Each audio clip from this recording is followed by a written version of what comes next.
कुछ लोग अगर ये मानते हो कि आगे देखा जाएगा, तो कम से कम वो मुझे पहचान ले।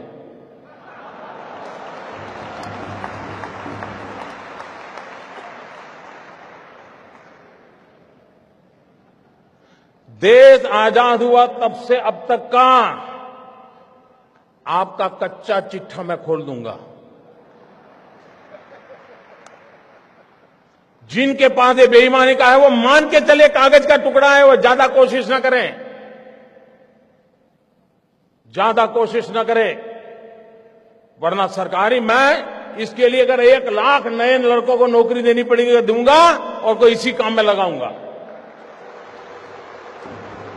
लेकिन देश में ये सारा कारोबार बंद चल रहा है, उसको बंद करना है। और अब लोग मुझे समझ गए हैं।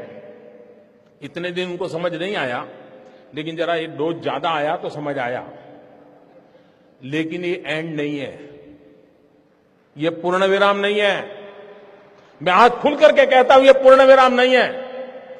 देश में भ्रष्टाचार, बेईमानी बंद करने के लिए मेरे दिमाग में और भी कई प्रोजेक्ट चल रहे हैं।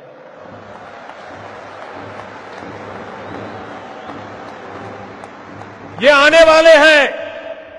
ये ईमानदार लोगों के लिए मैं कर रहा हूं जी, देश के गरीब लोगों के लिए कर रहा हूं।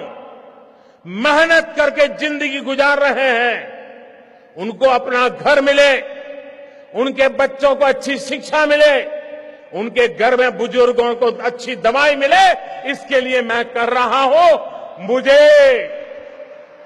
मुझे गोवा वासियों के आशीर्वाद चाहिए। आप खड़े होकर के ताली बजा करके मुझे आशीर्वाद दें। देश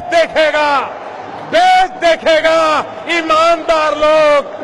इस देश में ईमानदार लोगों की कमी नहीं है। इस देश में ईमानदार लोगों की कमी नहीं है। आइए ईमानदारी के इस काम में मेरा साथ दीजिए। शाबाश मेरे गोवा के प्यारे भाइयों बहनों, मैं आपका सर झुका करके नमन करता हूं। ये सिर्फ गोवा नहीं, ये हिंदुस्तान के हर ईमानदार की आवाज है। हिंदुस्तान के हर ईमानदार की आवाज है। भाइयों बहनों, मैं जानता हूं मैंने कैसे कैसी ताकतों से लड़ाई मोल ली है। मैं जानता हूं कैसे कैसे लोग मेरे खिलाफ हो जाएंगे। मैं जानता हूं 70 साल का उनका मैं लूट रहा हूं। मुझे जिंदा नहीं छोड़ेंगे, मुझे बर्बाद करके रहेंगे। उनको जो करना है करे। 50 साल भाइयों बहनों, 50 दिन मेरी मदद करे। देश 50 दिन मेरी मदद करे। जोर से तालियों के साथ मेरी इस बात को स्वीकार कीजिए आप।